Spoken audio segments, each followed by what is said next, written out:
Hey, good evening, everybody, and welcome to a special show this evening. We're going to start things off at 8 p.m., as you can see, with a prop store auction preview, something that we've been doing a little bit more of these days with some of our auction clients. And so let me welcome Chuck Costas to the show this evening. Hey, Chuck, how are you? Hello, everyone. Doing great, Bill. Great to be here with you once again. Absolutely. Yeah, it's been a while since the Gerhardt show, so this is a little different. Where are you? This is you my actually? day job here. Yeah. Where am I located? Yeah, this is my day job. But what we had was my basement before. Yeah, where am I? I'm at the prop store offices here in Valencia, California, which is right outside Los Angeles, for those that don't know California very well. And prop store, this is the Los Angeles location, opened about 12, 13 years ago. But prop store has been in business for about a little over 20 years. It actually started in London. A gentleman named Stephen Lane, who's the CEO, actually started the company. Really started just, was a big fan of Star Wars and, had this quest to say, hey, what happens to the stuff after they shoot a movie? And frankly, he was one of the first, I guess, treasure hunters that was out there sort of looking for props and costumes and different ephemera that was related to Star Wars. And that sort of expanded into a bigger business of entertainment collectibles and really offering those to the public. And so the business has continued to grow over the years. I think Prop Store is best known for selling props and costumes, but as part of sort of the broader category of entertainment memorabilia, we also like to sort of curate a collection of related items, including original artwork, whether it be sort of comic book original artwork or production original artwork that's involved in making the movies and television shows as part of offering that to fans of the movies and television films. So what we're here to talk about today is a selection of what we've got, both production art as well as comic book art that will be in the auction. Fantastic. So how often do you do these auctions? We do them twice a year, once out of London and once out of Los Angeles.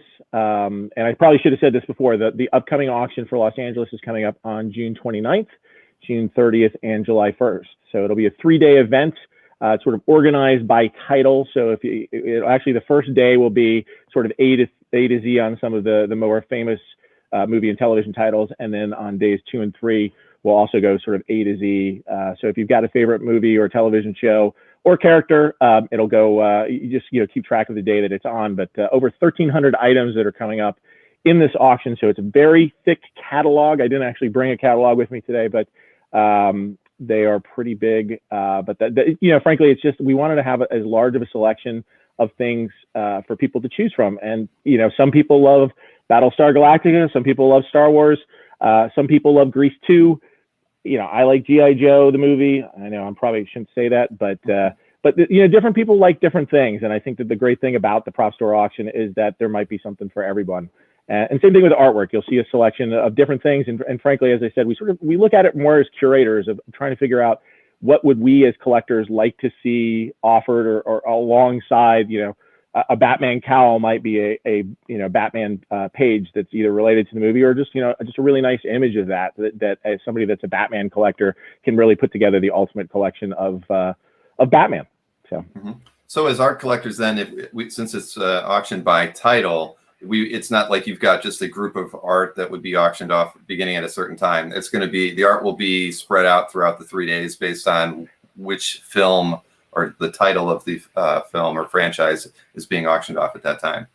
That's correct. Yeah, it's correct. We make it easier online. If you go to propstore.com/live auction, that's where you can see the entire catalog. We have both a PDF version that you can take a look at as well as a searchable online version of that. And there's some filters that you can apply as well if you want to look at different things.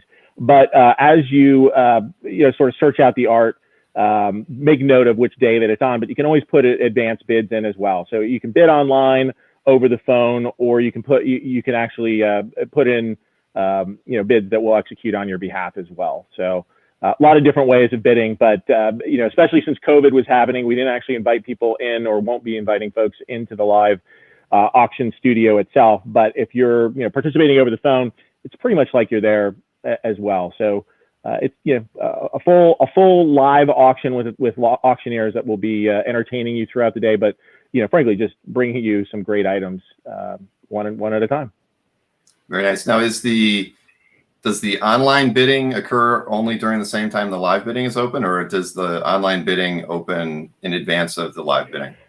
Yeah, you can actually, if you wanted to, you can go and place your bids now. I think similar to other auction platforms that people have used. If frankly, it's not going to. If you put in a max bid, it's not going to execute that bid unless somebody else is bidding you up on that. So you can bid online in advance or the day of the auction, depending on what your preference is. And so you'll find it, fully interactive. You'll see the actual auctioneer in the little window. It'll tell you what those bids are, and then you can place the bid live yourself if you'd like, or again, you can sort of put it in advance if you'd like to do it that way. Very nice, very nice, very modern. That's the way it should be. Well, we try. I mean, I think one thing I like about Prop Store, and why I joined Prop Store, I think most people probably don't know me from Prop Store, but as a collector, I used to work in sort of a big consulting company. But why I wanted to join was really sort of the innovative and sort of the nature of just trying to make things better in the hobby and bring new and different ideas. So the fact that we're doing a live stream today, not to say it's a novel idea, but not necessarily everybody's doing that, but you'll find different videos that we'll have. We actually have one coming up with Greg Hildebrandt that we'll release in the coming weeks, where we actually sit down with the artist and get to talk about some of the pieces that we're going to have from Greg in the auction, which I think is a great thing to do. But we'll do that for other pieces that are going to be appearing in there as well.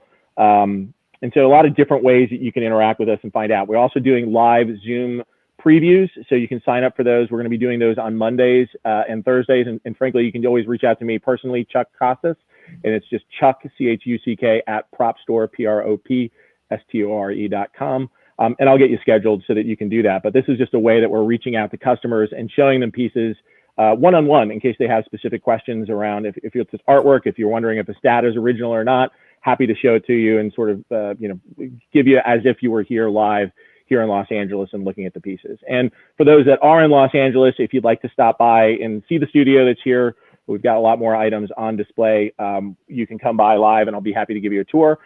Additionally, we have an additional setup over at the Peterson Museum, which is in Los Angeles, which is the big car museum. They're actually doing an exhibit on movie cars and television cars.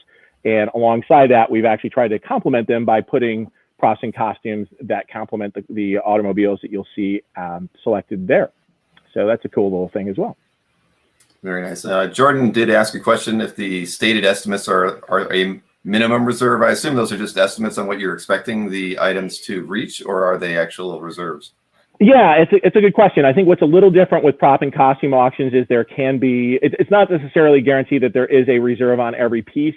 But the reserve is no greater than the low estimate. So if there is a reserve on a piece and it is say $3,000 to $5,000, then the estimate is no higher than $3,000. But yeah, you'll see that more and more. I think it's something a little bit more common within the props and costumes world than it is in the original art world that people are used to seeing reserves, but it's pretty standard practice. But again, as you're bidding, keep in mind that it's not going to be anything lower than the low end reserve if there is low end estimate if there is a reserve. Right. So the low end estimate would be the reserve if there were one. Yes, that is correct. Got it. All right. So thank you. I'm glad we were able to answer that for Jordan. So, yeah, but he did ask if the auction ends below the estimate, do we still win the auction? And I guess that depends on whether or not there is a reserve. Exactly. Yeah. And is it stated that there's a reserve? I mean, is it clear? Yeah, it's clear in the auction catalog that every item could have a reserve on that. It doesn't go line item by line item as to which one has that, but it does state for that if there isn't. And then during the auction, if it does not meet reserve, the auctioneer will indicate if an item has passed. So you'll know at that point in time if an item has passed. And obviously, you're welcome to reach out to us afterwards. Not necessarily, very frankly, because a lot of the stuff that we are selling is on consignment, and not necessarily that a consignor would take less than if they had a reserve on it, what the reserve is, but we're always more than willing to try to have a conversation between a buyer and a seller. Sure. Well, that's a good way to go. Yeah. They wouldn't be consigning it if they weren't hoping to sell it. So I would hope not. Yeah. All right. Well, why don't we look at the art images that you sent me, and we can talk about each of those, and let me pull those up. All right. Oh, this piece. All right. So what this piece is right here is, I don't know if people are familiar, but it's from the movie Conan the Barbarian. So again, as we curate art for the auction, we really are trying to look at pieces that would be both appealing to original art lovers as well as people that might be a fan of the movie. So the artist on this is Ron Cobb. Ron Cobb is one of the designers that's known very well for his designs on Conan. And these are the snake, oh, I like the zoom feature there, but here is sort of some of the different snake designs he did for Thulsa Doom. And so in that, and one of the other items we have from a physical prop perspective is one of the pendants, one of the snake pendants from Conan the Barbarian that was very prominent in there. But Thulsa Doom had his cult of the snakes, and these are different designs that Ron Cobb had done. And Ron's also known, you may have seen his work on Back to the Future, or you may have seen it on Aliens. But again, very famous designer for this, but really had a huge impact on Conan the Barbarian, designing the sword that Arnold made famous, but also the father's sword as well. So I mean, I think those are two of the most famous movie swords. Started on pencil and paper here from Ron Cobb's designs. Very neat. Yeah, I love artwork like this. I love process pieces, and I've always really appreciated movie artwork and things that help the people who are actually making the props. Giving them their concepts to put those together are pretty neat. I was a sculptor in college, so that was my degree. So I love seeing pieces like this. Yeah, I mean, it's really sort of behind the scenes, and I think the great thing about movie art too is that sometimes the stuff made it in, sometimes it didn't make it in. And you see sort of the evolution of it too. So the final product may have been very similar to what it is, similar to a design that you might do for a comic character as well, but ultimately ended up a little different. So some great behind the scenes on that. And we've got a number. This isn't the only Ron Cobb piece that we have in the auction. I think we do have other ones from Conan the Barbarian, but also some of his other work from other movies like Aliens that are also going to appear in the auction. So if you're a fan of Ron Cobb's work, we've got some great pieces from him in there. Fantastic. Okay. So this, I guess, what do you know about Roth Mcquarrie, Bill? I guess is the first question. Well, I know his work, but as a man, I don't know much. But his footprint left on the Star Wars universe is unquestionable. Yeah. So I'm going to pull up something here. Oh my gosh, this is my workout for the day. Not sure how many of those out there have this, but this is a book that was done a few years back by one of the folks that everybody here may know as a big collector, which is one of them is Dave Mandel. One of the other co-authors is Brandon Allinger, who's our COO here. And this is a huge book that weighs 22 pounds. But this is the entire history of Ralph McQuarrie. For those that are really interested in his career and his drawings, I would suggest you guys go out and get this, which is still in print. But, Ralph McQuarrie, I would sort of equate to, the Jack Kirby, if you want to look at it, of the Star Wars universe. So the original designs of Darth Vader's costume, of stormtroopers, Luke, anything that you sort of see started with the designs of Ralph McQuarrie.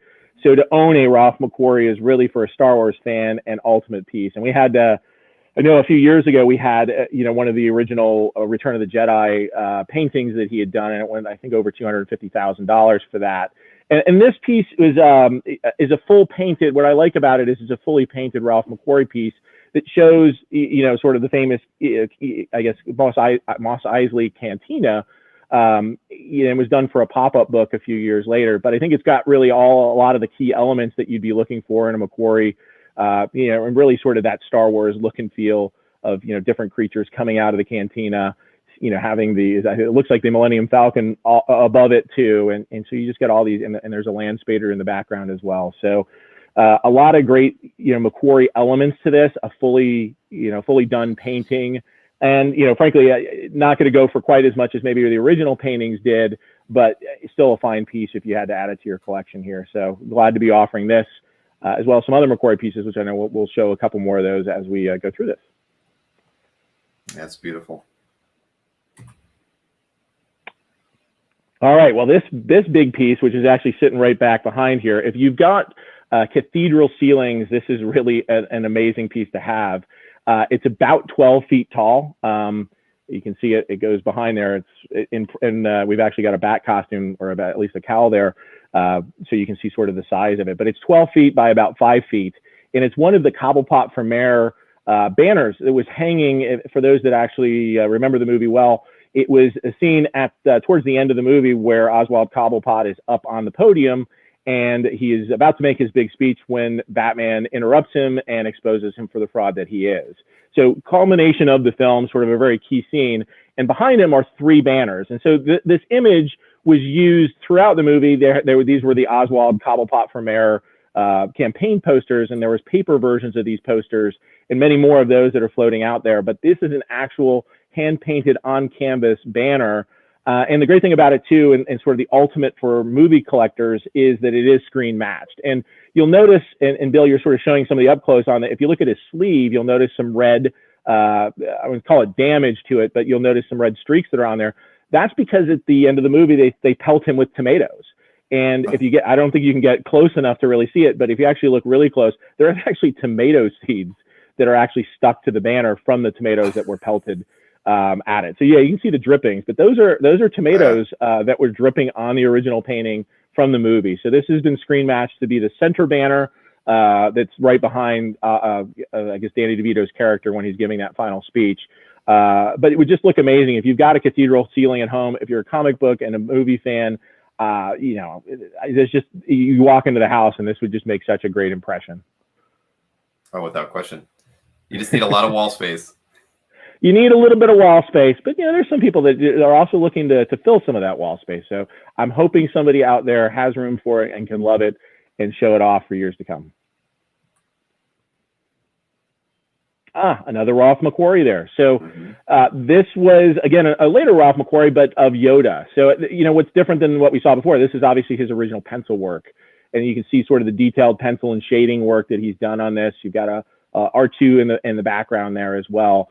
But compared to some of the other Mcquarries that are out there, a very fully finished Mcquarrie, you know, full composition on this one, and just the organic nature of, you know, sort of Yoda's world behind him, you know, also just sort of speaks to the creation of these worlds that Mcquarrie helped to create for the Star Wars universe as well. So love this piece. Lovely. If you don't necessarily can't afford the fully finished painting, or, you know, frankly, you want an example of both his painting and his pencil work, I think this is, you know, one of the great examples that we have in the auction.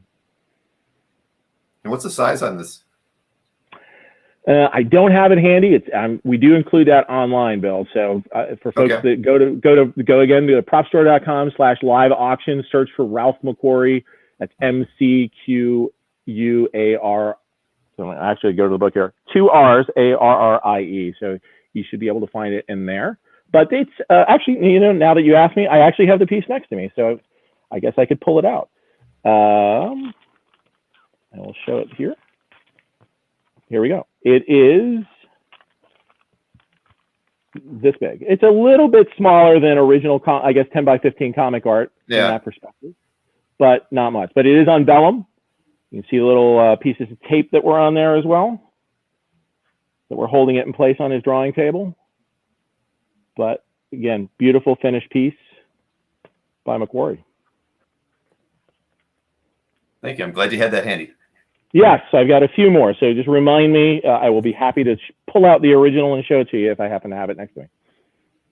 Yeah, Alfredo wanted to confirm that was vellum. That is vellum, yes. Yeah. All right. But doesn't appear to be ripped except in that corner down there. Oh yeah, just right down on that. Yeah, easily frame that part out. Mm-hmm. There's another piece, and I'll pull that one out as well, also on vellum. But this is the Luke on Taunton. So about the same, a little bit smaller than the previous piece that I showed you there. But you know, I think when I think of Empire Strikes Back, I mean, I think you remember the sequence of Luke on this Taunton. It's just sort of one of those most, you know, famous images. And again, here's one done by the man himself, Ralph Mcquarrie. Yeah, no, without question. That's one of the most memorable images and scenes from the films for me. Yeah, and although vellum, it's in good shape here. You know, a little bit of wrinkle as you sometimes see with vellum, but overall in really good condition. Little pieces of tape at the bottom that are holding it in place, still on the board. But again, nice fine piece, really detailed. You know, you get to see his mask on there, and again, the Taunton itself, you know, really nicely drawn. So I mean, again, you know, for me, this would be another great image of a Ralph Mcquarrie that you could probably put on the wall and say, hey, you've got the sort of the father of Star Wars represented in your collection. Very true.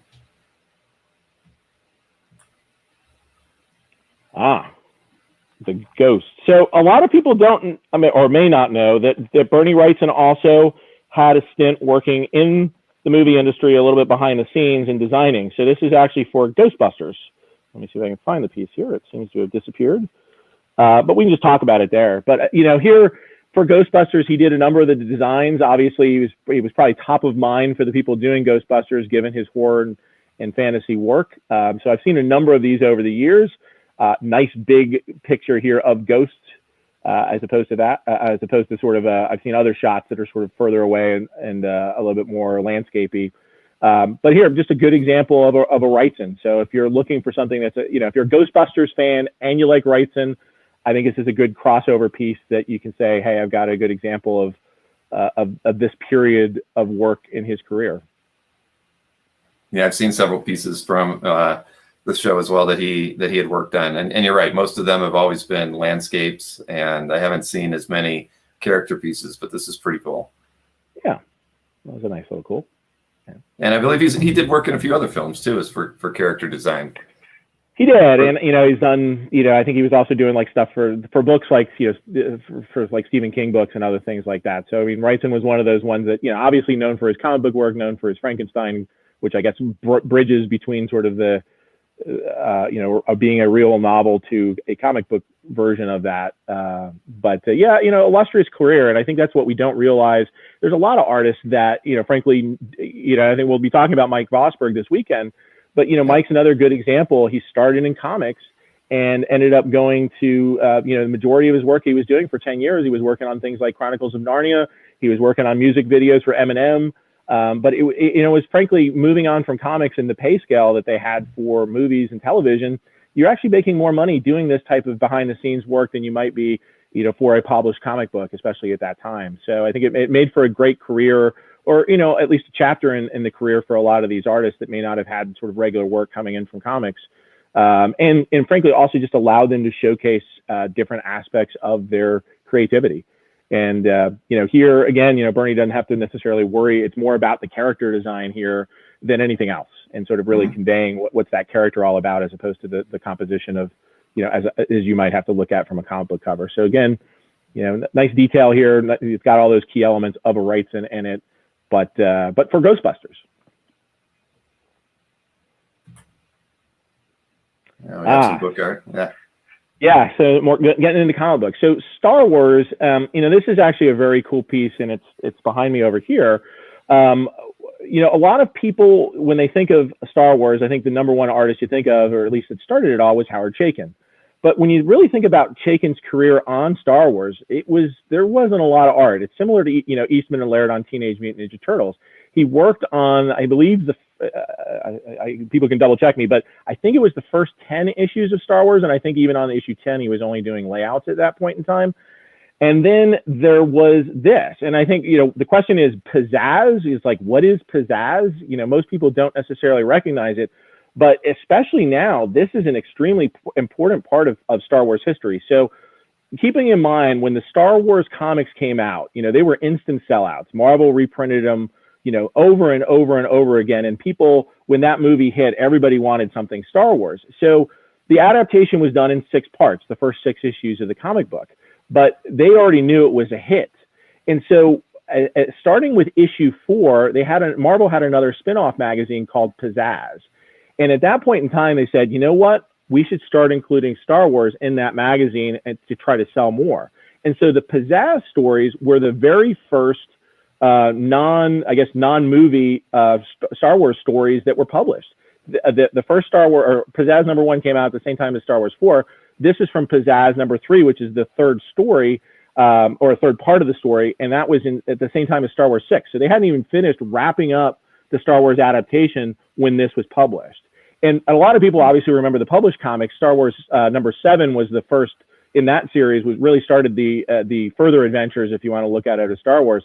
But those focused on Han Solo and Chewbacca. This story in Pizzazz actually featured the other characters, which was Princess Leia, Luke Skywalker, C-3PO, and R2-D2. And so each of the stories was only 3 pages in the magazine. So a lot of people may not have known it. that they were even existed or read any of these, but they were 3-page stories done by Howard Chaykin and Tony DeZuniga. And so, again, this is very, very early. So a total, Chaykin did 6 of these. So that's really a total of only 18 pages, which is about the equivalent of one more comic book. So if you're looking for an early Chaykin page, I think those that have been following the market know the ones from the Star Wars adaptation, there's been a couple that have come up in the last year or two, and those go on for about $25,000 to $30,000. This, a title splash, if you want to look at it that way, not a full splash, but a partial splash here. We've got this estimated between $8,000 and $10,000. So for somebody that wants early Star Wars, and especially if you think about how much Disney Plus is going to be sort of adding on to the Star Wars lore with all these new series that are about to come out, the fact that this was the very first storyline of the expanded Star Wars universe really makes this important. And so those that have, there's a book called Star Wars, I think it's either the Marvel years or the early Marvel years. We'll talk about that a little bit more when we have another piece from that come up. But this is actually reprinted in there. So if you haven't checked it out, go and read those early pizzazz stories. But in my opinion, very important, and have an important place in Star Wars history. Very nice. Very nice. Yeah, I should have pulled up the detail one. There's some images from the back. This is just that's the color version of it, what it looked like. But the book that I was just talking about, when Marvel reprinted all the Marvel stories together, they did it, I think it was in 2015. They asked Greg Hildebrandt, and for those that remember sort of the history of Star Wars, one of the very first Star Wars posters had Hildebrandt written on it, and that was for the brothers Hildebrandt, which is Greg and Tim. They were asked to actually do a painted version of Tom Young's original Star Wars poster layouts. I guess they were looking to sort of expand sort of the images that they had out there. And, as Greg put it, they asked him to do sort of a comic booky version of the painting to bring it to life. And you'll notice some differences between Tom Young's design and what ultimately ended up in the Hildebrandt one. But that was probably one of the most famous images of Star Wars. It was printed on decals, it was everywhere. And I think all of us remember that. I have a Cheerios poster in my office over there that had that poster on it. And as a kid, That's what I was exposed to. So, over the years, they asked in 2015, they had Hildebrandt come back, or Greg Hildebrandt, to paint 3 very large posters, very large covers for the reprint book. And this is one of those. And I think when I see it in person, and you see it behind me, it's a huge, it's on canvas, it's fully painted. The colors are amazing on this. I mean, you can look at that, it just pops. And so if you think about like getting a painting from one of those people that worked on the original Star Wars poster, just amazing, and really hasn't lost a step since from 1977 to 2015. Hildebrandt, even I think he's 83 right now, but he's still cranking out some amazing work. And the detail on these figures, and Bill, if you can sort of zoom in on it, just fantastic. And so I really love this painting. I think it deserves to be hanging on somebody's wall and framed up there. But one of the best pieces I think that you can own from recent years that is Star Wars related that sort of gets you back to that original trilogy.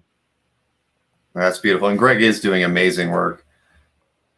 He's a regular at a show in Pennsylvania that I go to each year, and I've gotten to see a lot of his work up close in the last 10 years, and he's amazing. He's got a live stream every week, and he's very active. So no, and for somebody, and again, I think for he's been working as long as he has. He still gets up every day, works in his studio, cranks out some amazing pieces, for collectors and for publication. I'm just amazed at sort of, and frankly, at the level of quality that it continues to be there. It's the same level of quality that you saw sort of on the pieces that you loved back in those 70s and 80s.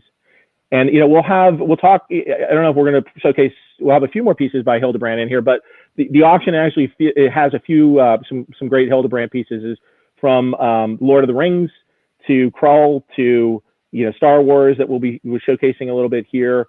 And we'll show, I think, also a Daredevil piece, but we've got a number of great Hildebrandt pieces in there that, we were very glad to do and complement a lot of what, we see our collectors really, gravitating towards in their collections. Mm-hmm.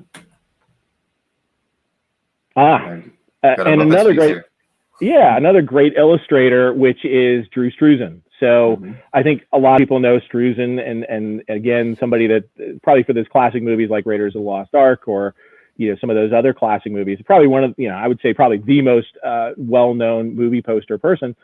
Here's just a great piece from the Muppets, and I think it's just I love those early Muppet movies and the Great Muppet Caper. I know, Bill, I had those glasses. If you went to McDonald's, you got the Great Muppet Caper. Now, Struzan didn't do those, but I think just sort of those early, having grown up watching the Muppet Show on television, which you can go on Disney Plus right now and watch all those old episodes. But just to have something that sort of harkens back to that. And I think it's got that Struzan style. It's got that, the Hollywood look and feel to it with the palm trees and the lights and Kermit and Piggy.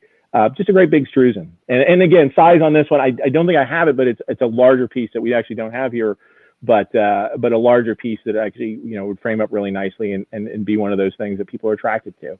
And I think, if, for folks that are married, I know I am, you always sometimes have to find a piece that you both love. The Muppets is something that a lot of people can all agree on, is that, everybody sort of loved the Muppets. So, it's not necessarily sort of the female that's wearing the bustier or anything like that. I think people, all can sort of have fond memories of the Muppets. And speaking of Muppets, if you see in the background, we actually have two characters that you'll recognize there that used to sit in in the balcony and sort of make some Well, they heckled Fozzie. They heckled Fozzie every episode. I know. Statler and Waldorf. So again, having I think what Prop Store is all about too. Again, is curating things. Whether you like the original Muppets or puppets, or if you like the artwork, we think they can both be displayed proudly together. And so I think we wanted to make sure that we were offering something that sort of appealed to both lovers here. Mm-hmm. And those that like Indiana Jones, this is not Drew Struzan, but it is a great painting by Leo Liebelman. It was done actually for a National Geographic exhibit that toured, I believe, when I was in DC. It was there. I believe I got to go see it back there. But this was something that was specifically done for that National Geographic exhibit that toured around the country. And didn't use Harrison Ford's likeness in this, but you still see, you've got that element of he's there, and the color scheme and other things are really just sort of aligned with that. So although it doesn't, wasn't drawn as one of the original movie posters, it's got that sort of same look and feel of the movie posters. But frankly, at a much more affordable price, because those original Amstel paintings would go for quite amount of money if they were actually available. But frankly, a lot of this stuff is locked up in the archives for a lot of that. So to get something like this that was used for in actual official sort of event related to Indiana Jones, I think it's just great to have something like that. Yeah. Kevin Eastman. All right, so let me see if I can actually dig this piece out here. So this is, for a lot of turtle lovers, I know myself, I bought the original Teenage Mutant Ninja Turtles, when I think starting with issue 2, when it came out. I missed the first issue until they did a third printing of it. But this, a lot of people maybe in their 40s or even 30s were exposed to the Turtles through the movies. And so what's great about this piece is this is the Teenage Mutant Ninja Turtle movie adaptation. And I think we have a few movie adaptations. We'll have Batman Returns in here, but we always look for movie adaptations because they're a great crossover between somebody that loves comic art and somebody that loves the movies again.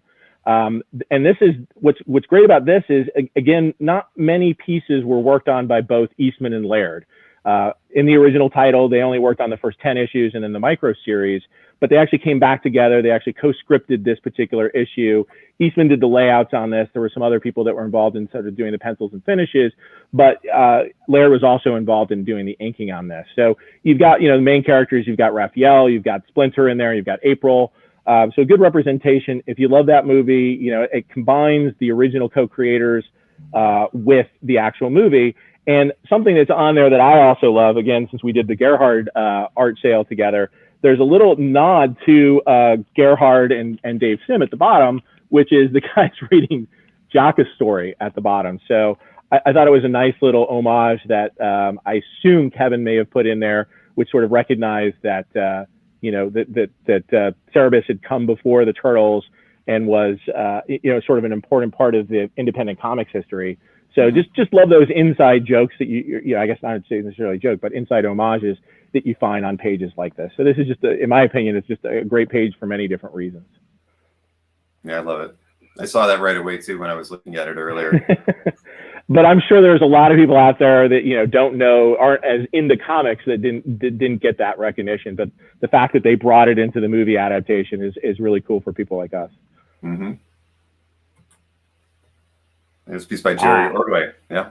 This is, and you know, a lot of people will know that it's very hard to get quality pieces from Jerry Ordway. You know, when you look at Jerry Ordway's career, well known for Shazam, Superman, but the Batman movie adaptation was one of those things that he got as an assignment and sort of knocked out of the park. And I think, you know, back in '89 when I was working at a comic book shop, you know, people were really surprised on how well that movie was done, and sort of, even though people were skeptical that Michael Keaton could be Batman, it ended up surprising everybody about how great that movie was. And then I said, you know, from a comics perspective, the fact that the movie adaptation was so well loved as well. And I think that had to do a lot with Jerry Ordway's art on that.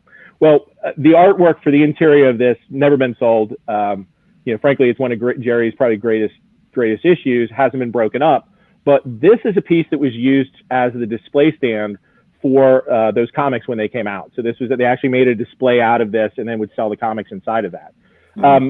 And Bill, as you'll see at the top there is a paste over, and you can sort of see a sort of a halo. That's because, again, the paste over is original, but underneath that they had sort of had an original sort of larger head, and the moon was positioned differently. It was actually a smaller moon, so they actually made the moon bigger and moved the head down a little bit there in the final version that they ended up publishing out of this. But to own a Jerry Ordway Batman movie adaptation piece, this may be your only chance. I'm not aware of others. There may be some other things that are out there, but I was shocked to run across this, and, you know, happy to be able to offer it, because frankly, I would love to be able to offer fans a page from the original Batman movie adaptation as well. But this is also a great striking image of Batman. I think would look good.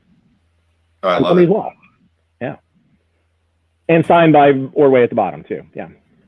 And other movie adaptations. So if you can't get one from the original Batman movie adaptation, again, I was thrilled to find this one, which is from the Batman Returns movie adaptation. So this was done by Steve Irwin and Jose Garcia Lopez, but it's got all, you know, frankly, a lot of the characters you want to see, which is Batman, Catwoman, Penguin, and Shrek, I guess it's Shrek, it's Shrek. And so, you know, again, and the Batmobile. So what else could you really ask for relative to a Batman movie adaptation page? And I love that panel down at the bottom left that you're showing there too. Very similar, I believe, to one of the cover versions that you see that was used for that particular movie adaptation there too. But, you know, the slightly pointier Batman cowl that sort of stands out, because they obviously redesigned the Batman costume between Batman 1 and Batman 2 slightly to fit Michael Keaton. But the ears got a little pointier, and that's very obvious here. See those pointy ears in that final panel. Oh yeah, so they were sticking true to the movie there. Yeah, and signed at the bottom, I believe, by Garcia Lopez, if I remember correctly. Yep, there you go. Yeah. Yep. But yeah, these are frankly very hard to find as well. And again, glad we could offer this. This is the best example I've had to date. All right, this is one of my personal favorites in the auction, which is, you know, those who have been following Disney Plus and the shows that have been coming out there from Marvel Studios. In WandaVision, we get sort of introduced the adult version of, I guess you can call her Captain Marvel, but this is Monica Rambeau. And so, if you know, I remember Monica Rambeau made her first appearance in, I believe it was Amazing Spider-Man Annual 16. She also made her appearances in Secret Wars. She made her appearances in Avengers.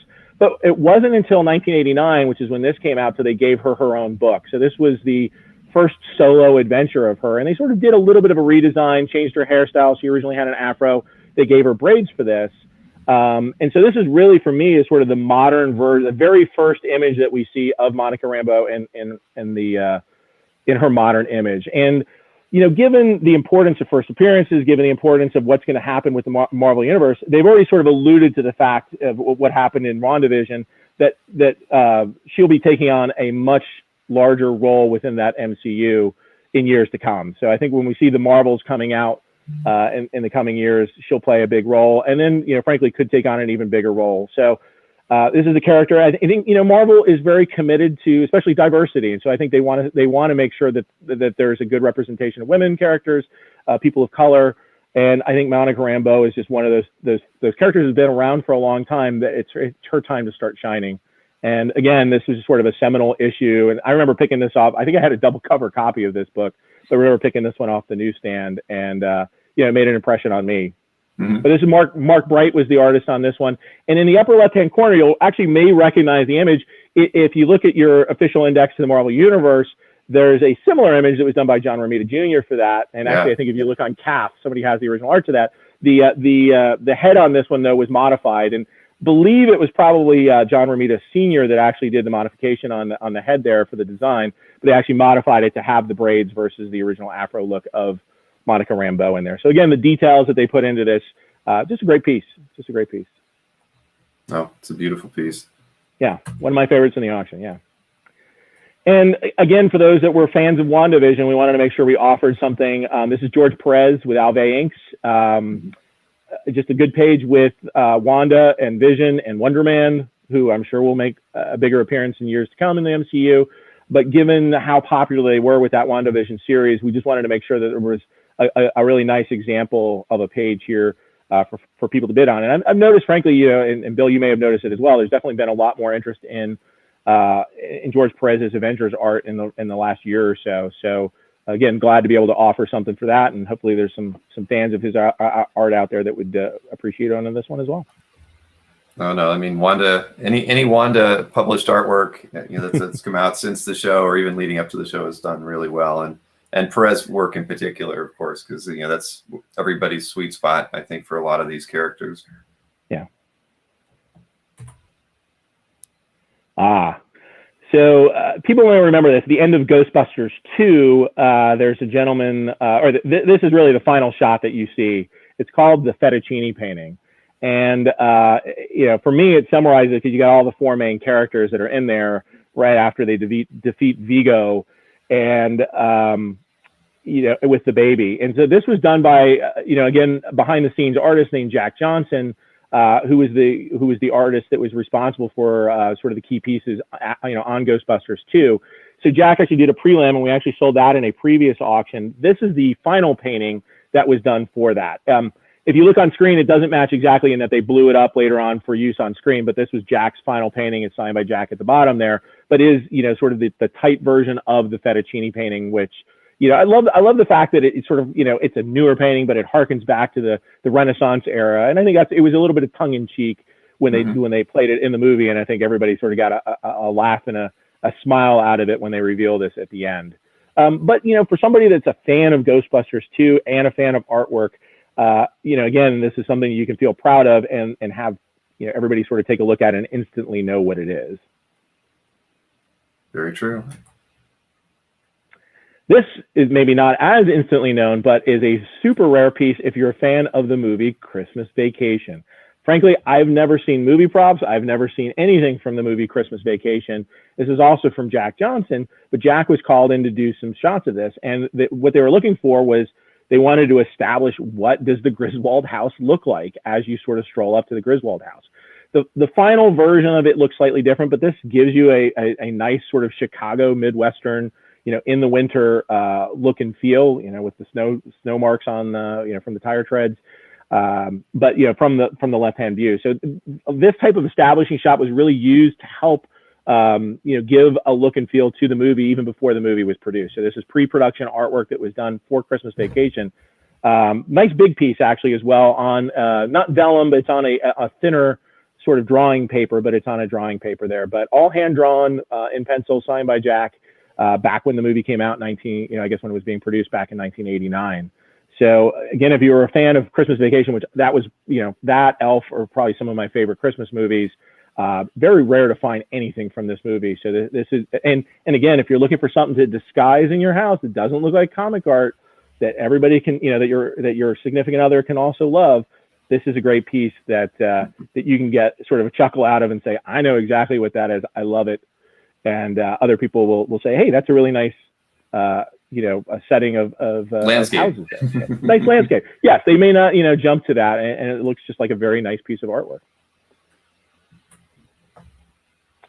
All right, speaking of another nice piece of artwork, one thing that Prop Store's had the pleasure of doing is we've been working with Marvel Entertainment over the last 2.5 years to bring a number of auctions. So we were lucky enough to do Marvel's Daredevil, Marvel's Jessica Jones, Marvel's Luke Cage, Marvel's Iron Fist, Marvel's Defenders so far. And this is the key art that was used for season 2 of Marvel's Jessica Jones. And it's drawn by, I think a lot of people would know the name, Joe Quesada. And Joe has actually been, kind enough to stay involved in our auctions as well. He actually signs all the certificates of authenticity that come with all the props and costumes that we've been releasing with each of those. But we wanted to also offer fans, some original art. And so these are actually, coming directly from Joe, but it's the original key art that was used. And what would happen is on the set, for cast and crew, they actually created a number of posters that were only given to the cast and crew and only originally seen by the cast and crew. And some of these images that Joe did, but the pencils are the final product. He would actually digitally ink these pieces, and included alongside this lot, we've actually included a copy of the final digital ink so that you can see what the black and white version of this artwork looks like. And again, I'll hold this up so that people can see the original pencils, but drawn on Bristol board, but it's all Joe's pencils and Joe's signature. Joe's signature over here as well. But this is, for me, this is the image of Jessica Jones that I know the best from the television series. And frankly, I wasn't exposed to Jessica Jones until that great series came out. It made me go back and actually look at the artwork that was done by Gaetos and other folks. But great exposure to it. And I think Joe nailed it relative to these. And the second sort of companion piece that we have is from Marvel's Luke Cage. This was actually printed as a comic book cover as well. But again, was originally sort of started out as some art that was done for some posters that were released to the cast and crew there. But a great strong shot of Luke Cage, and again, think about it as sort of the full blacks on that and sort of just the image of him popping out from that with Quesada's signature down there. But for anybody that bought something in our Marvel Television Live auctions that wants just really an ultimate piece to go alongside that may be a little bit different, this is a great original art piece that, if you're a fan of one of these two shows, is really the ultimate pieces to own. Yeah, and nice Quesada work as well. It is. I personally would love to own. I don't have a Quesada piece yet in my collection, and frankly, I picked these out because these are ones I would really want. So if somebody buys them, they're gonna end up getting pieces that I know I would love. So I'm hoping that they would love it too. That's the problem with this hobby, is that you sort of have to curate things, but then you have to let them go to people that buy them. So. Oh yeah. And in this, going back to Greg Hildebrandt. So Greg Hildebrandt, also a big fan of Marvel's Daredevil, and I think frankly, of all those, Marvel's Daredevil just kept getting better and better. Season 1 was great. Season 2 introduces Elektra and the Punisher, great as well. But season 3 really culminates in that square off between Daredevil and Wilson Fisk, the Kingpin. And so this is his Daredevil in his season 3. If folks remember, if you haven't watched it, but it culminates in a big fight between Wilson Fisk and Daredevil, where Daredevil really smashes up against there's a painting called Rabbit in the Snowstorm, and you see sort of the blood splatter of the Kingpin on that painting. And this sort of captures that. And this is what Greg would call a blackboard, where he started with a blackboard and actually would paint on top of that. So as opposed to painting, sort of black on white, it's actually painting white and red on black. And I think the effect is actually great, and that splatter effect is pretty fantastic. And it's interesting, the season 3 costume where you see that white, that was something that they incorporated, I believe, from the comics, where Daredevil, it shows sort of his religious undertones, where that's supposed to be the white from a nun's habit that is intertwined within his mask. And so I think, and the Mai Tai gloves that he's wearing there too, are something that was part of season 3. So you can sort of nail this piece to season 3, but just again summarizes season 3, and coming from Greg Hildebrandt was a huge fan of this season as well. And this, again, huge piece, about 20 by 30. Similarly, this is also a large piece, but also from Greg Hildebrandt. Reason we wanted to offer this is his Old Man Logan. So again, a comic book that actually influenced the movie. And I think everybody would, I think most people would agree. I won't say everybody, but a lot of people would agree that Old Man Logan movie was pretty fantastic and a great way to sort of end Hugh Jackman's run as being Wolverine on that. And it started really with that Old Man Logan series. Greg said that, I asked him, he's like, what did you do differently? He's like, well, I actually posed as Old Man Logan for this. So he actually used himself as reference, because I was like, who did you use as reference for that? You know, what was the intention there?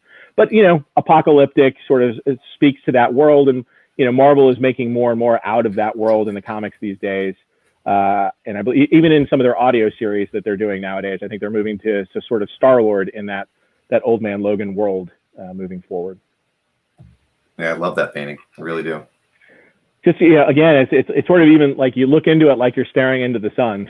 It's got that same effect of you can't exactly see everything that's in there. And I think it's great that he could capture that. And this is both Greg and Tim Hildebrandt, so the brothers Hildebrand here. So this is sort of the middle of their career on Star Wars. They did a card set for, I believe it was Topps back in the 90s. But you know, just again, you know, your seminal character Darth Vader in this. I think we have another one that we're also offering from the set. But you know, I think it's great to see sort of the evolution of the Hildebrandt working on the Star Wars franchise. And these are a little bit smaller. So if you don't have all the room for the giant painting that we've got back here, these are sort of more reasonably sized pieces that you can frame on your wall. But also just great example of the painting technique of the Hildebrandts on Star Wars. And there's a nice example too. Hey, Chuck, just so you know, we've probably got about another 5 minutes. So yeah, I guess because we'll speed through these. Yeah. So the Hildebrand, they only worked on one other published movie poster, and this was it for Clash of the Titans in the early 1980s. This is the original, and it's also the final.